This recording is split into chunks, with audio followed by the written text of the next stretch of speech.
44-6. Where do I start with this game? In my predictions video that should have came out just a few hours ago, I picked Washington to win this game, but I circled it to be like the closest game out of the division. Because I did that in my predictions video. Be sure to watch that if you haven't, but boy was I wrong.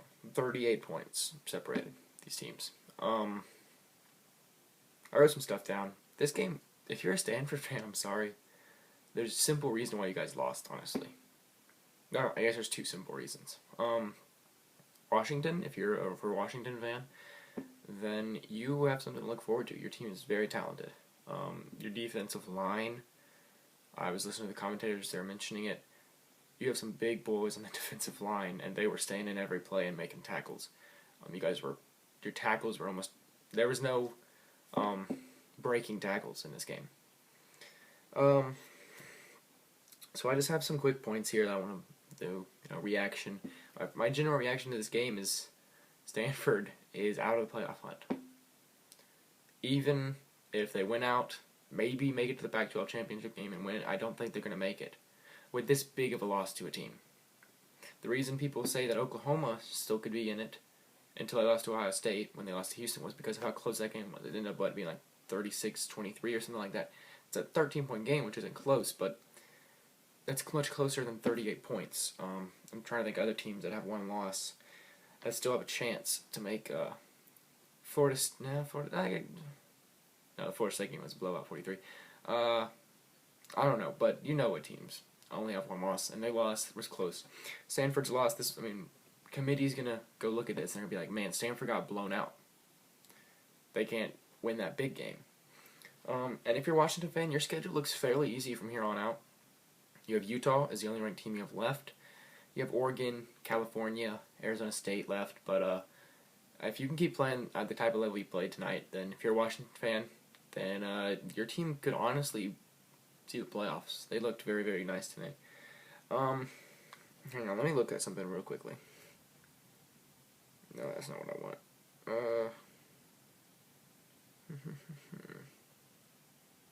I'll be right back. Okay. I have a few points I'm going to make, as I mentioned earlier. Stanford's type of offense is what you call a workhorse type offense, which is basically just you have that one-man guy and you just feed him the ball. Stanford came into this game averaging 60% on offense. The time that they had the ball, they gave it to Christian McCaffrey, whether it was through the air, through the ground, on the ground. I don't know if he ever threw a pass, but 60%. Today, they had 17 plays go to McCaffrey out of their 57. 12 rushing attempts for Christian McCaffrey. 12. Heisman candidate.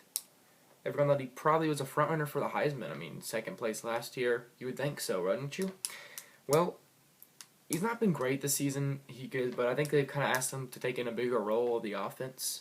A workhorse type role, obviously, because they lost Hogan, was that their quarterback last year, and now they have Burns, young quarterback. I don't even think he's that young, but just not an experienced quarterback. There's a simple explanation for why Stanford had to go to the air. Was it 27 times, I believe? Yeah, 27 times, and they only ran the ball 30. And only 12 carries. Run the ball. Washington had 8 sacks. They only meant to run the ball 22 times. They threw it 27. And that's because of the quick start Washington had. 13 points first quarter. First drive, they looked great. Second drive, they looked great. Second quarter, they added 10 points. They were up 23-0 at halftime. And what do? You can't just take a 7-minute drive and just keep giving it to your workhorse. Christian McCaffrey averaged 4.1 yards a carry today. That's not that bad. 4 yards a carry, 4 plus 4 plus 4 equals 12. That's going to give you a first down. Because I can do math.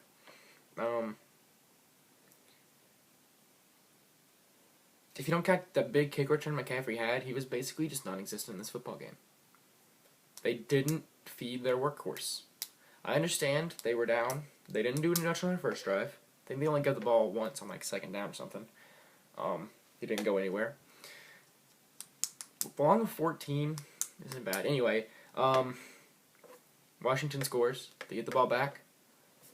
I didn't actually see the second drive. I went to sleep, but don't worry, I woke back up for the rest of the game. But I looked at the play-by-play. They didn't give him the ball very much. They threw it to him 5 times, so I'll give him that. He was a okay factor in the passing game. He just, I mean, I'm looking at stats right now. 5 catches for 30 yards. He led the team in receptions and was second on the team in yards. They got him involved in the passing game relatively well, but the thing is they don't have a passing game.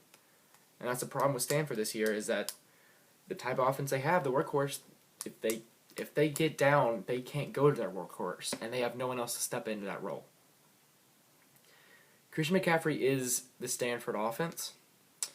That's all about I would say for that. Stanford defense now. Don't worry, I'm gonna go bash on Stanford, then I'm gonna talk about Washington. They didn't look good.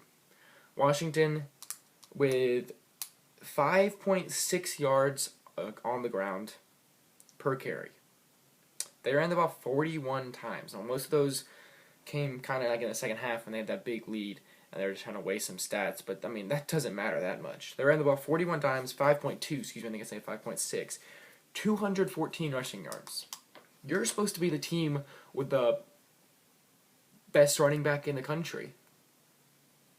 And you got 29 rushing yards as a team. McCaffrey got you 49, and then 8 sacks by this Washington defense obviously lowered that number. Together you got 30 attempts for 29 yards.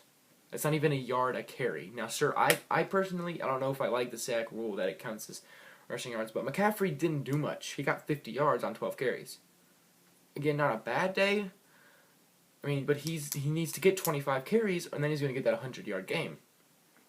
Then he's going to get the touchdowns.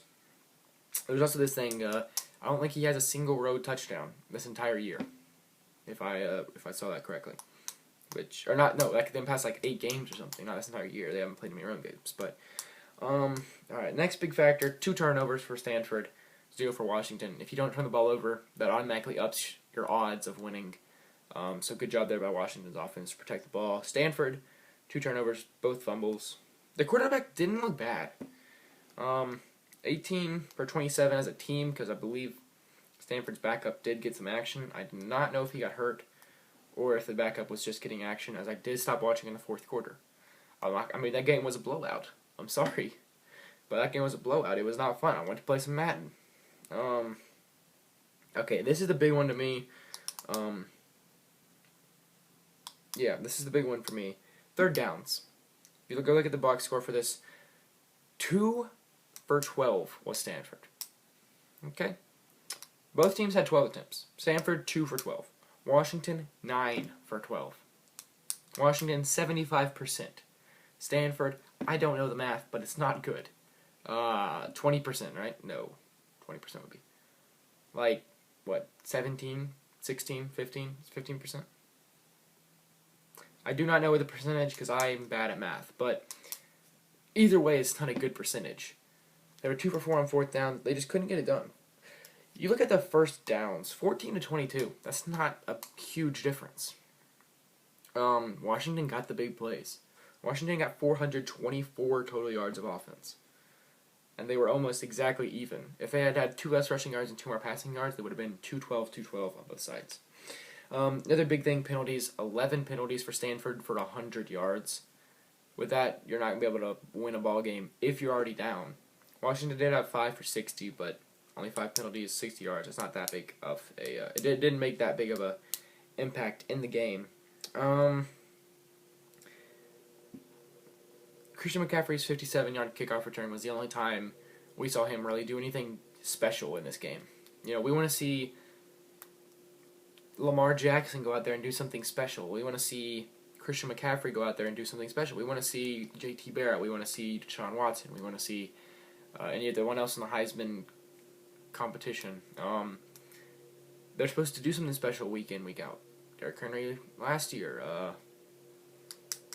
I'm blanking on who won it the year before. Marcus Mariota. I know he didn't win it the year before, but whoever wins the Heisman is supposed to be... Johnny Manziel is the definition of that.